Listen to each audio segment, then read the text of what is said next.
Now here's a puzzle for you. Did Jesus teach love or hatred? Well, that's not the puzzle. The puzzle is this: trying to understand Scripture. Now, listen to this, chapter 14 in St. Luke's Gospel. Great crowds accompanied Jesus on his way, and he turned and spoke to them. If anyone comes to me without hating his father, mother, wife, children, brothers, sisters, yes, and his own life too, he cannot be my disciple. Anyone who does not carry his cross and come after me cannot be my disciple. And just a bit later he says, none of you can be my disciple unless he gives up all his possessions. What do you make of that? Hate father and mother. The trouble with it is trying to translate it from another language. Every language has that sort of difficulty. For instance, last night we had a storm, and this morning I met someone and I said, that was a very big storm last night. And she said, you can say that again. Well, I didn't say it again, because she's not deaf. That's not what she meant. You can say that again. Or take this. Someone has said, I was down in the supermarket and two identical things were sold, one at twice the price of the other. I said, I suppose you bought the cheaper one. You bet I did, he said. Well, I wouldn't say, look, I'm not a betting man. I don't approve of gambling. Well, when he says, you bet I did, he's not expecting me to bet. That's the way we express it.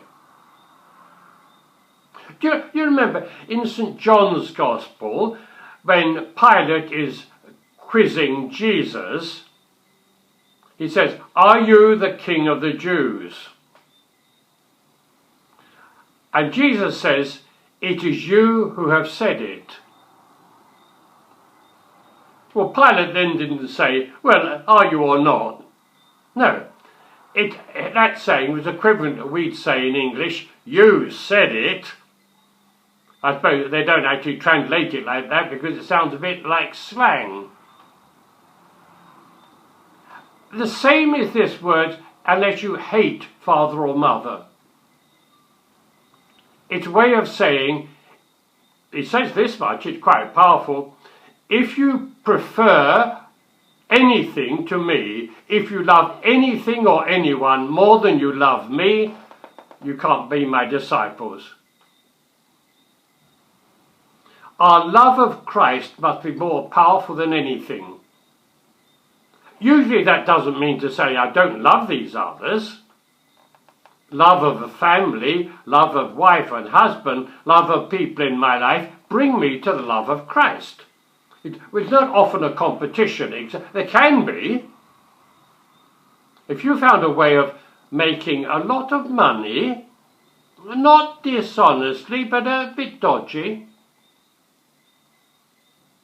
would you prefer it? A contemporary of mine, someone who was at school with me, later became in charge of a very big printing business. He didn't own it, but he had got the job. He was really in charge of it, running it. We were in our 40s and he had two small children. And that firm, the owners decided to go into pornography. There's a choice. He gave up his job. He couldn't prefer that to following Christ. But usually it doesn't take us away like that. But a number of the saints, and this often happened in their early conversion, felt, I must get rid of these things and go in the opposite direction. I think Abraham was like that. You know, in the Bible it says that he decided, that the Lord asked him to sacrifice his son. I think what happened, trying to get in touch with what God was asking of him, he thought to himself, what is the most precious thing I have, and I will offer it to the Lord. And the most precious thing in his life was his son, Isaac. So he said, right, I will sacrifice him to the Lord. And of course, with deeper thought and prayer, he realized that's not what God was asking. Something similar, St. Ignatius Loyola, who founded the Jesuits, when he was a young man, before any thought of God, he wasn't religious. He was a very vain and proud man. You wouldn't criticize his appearance and get away with it. And when he converted, he said, I made such a fuss of that, I must get rid of that. That it separated me from God. So he stopped washing, didn't cut his hair, didn't cut his fingernails. He was a mess. And people thought he looked awful, and he did. But then he began to realize, I cannot bring people to Christ if I'm like this. He then realized he's not going to the other extreme which did it. But not to be possessive, to be able to give it up. Love your family, but not to be possessive. There's a lovely line in a poem. It's a 17th century poem, and the story is, or the poem really is, a man is going off to war, and his young bride is begging him not to. A bit like the film High Noon with Gary Cooper, if you remember that. And he says, I have to go, and this is the line, I would not love thee half as much, loved I not honour more. I would translate it like this. Some people I love. I would not love you half as much, loved I not Jesus more. My love of Christ increases my love or my ability to love.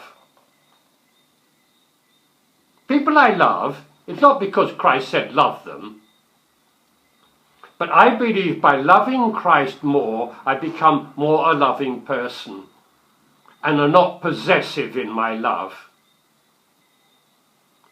At this time of year, beginning of September, this comes across to a lot of people. I was just 9 years old, or not quite, on the 1st of September 1939, when war was just about to be declared, and we were evacuated. 9-year-old, my mother and father just sent me away. Not because they didn't love me, but precisely because they did love me. If they'd been more possessive, they wouldn't have let me go. And just about now, and I see young people going off to college, and their parents really missing them. The house seems half empty now. They've gone. A possessive parent would say, no, study at home, don't go away. Even primary school. Sounds silly, but unless you've experienced it. My sister Angela was a primary school teacher, and she used to get so cross with these mothers who would turn up at the gate and be standing there as their little one went into school, sometimes with tears in their eyes.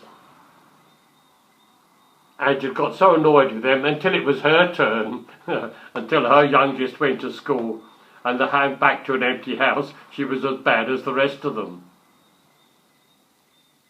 What do you think Our Lady, Jesus' mother, felt like when he left home? The house was empty. You might say God filled her life, but the house was empty. If she called out to Jesus, there's no answer. wonder what she did. I think she started clearing up, put his things away, tidy it up, spring clean a bit, clean out the cupboards, throw out the garbage, get busy. Silly things we do then. But there was an emptiness because she let him go. And if you grow in love and let go, that can be painful. And that is what Jesus says, take up your cross. If you're not possessive, but let go and follow Christ, it will be a cross. A bit like down on the beach the other day. I went down to the beach and a whole lot of crab shells. What's all this about? So I said to one old crab there, what's happened to all these shells? And he looked at me with his side eyes and said, it's the time of year. I said, been fighting? No, he said, growing. What do you mean growing? He said, when you're a crab, a little crab, you've got your own shell and you're really proud of it. It's a bit painful, like your baby's teething. But when you grow, then eventually you have to get rid of that shell. That one comes off as another one is growing. I said, that must be quite painful. Wicked, he said. You feel everybody's bumping you till your new shell gets going. But if you don't grow. And that's what happens to us. If you are to grow in love of family or job or anything, if you possess it and hang on to it, you don't grow in love. But if you can let go, then you grow, and that can be quite painful. You grow in love of others if your love of Christ is even more than that. Let that dominate. And you become a more loving person. But if you're possessive, and you hang on to things, and that's what Jesus means with that last bit when he says, none of you can be my disciple unless he gives up all his possessions. That sounds impossible. But put it like this, no one can be my disciple if he is possessive. You have given up, or many of us have, by growing in love. Giving up all your possessions really means do not be possessive. It sounds fierce and hard, but if you look at Christ and eyes on Christ, you grow in that way. And Christ will lead us in that way. Loving Christ more than you love even yourself or your family or anything makes you more loving of them, and it doesn't separate you. If you hate father or mother, meaning if you prefer them and want to hang on to them, you cannot be my disciple. But if you become my disciple, your love of them will grow. Choose Christ. Ask to be his disciple, and you will grow more, not only love of Christ, but of love of others in your own life. Ask for that. It's a great gift, and the Lord will give it to you. You'll see.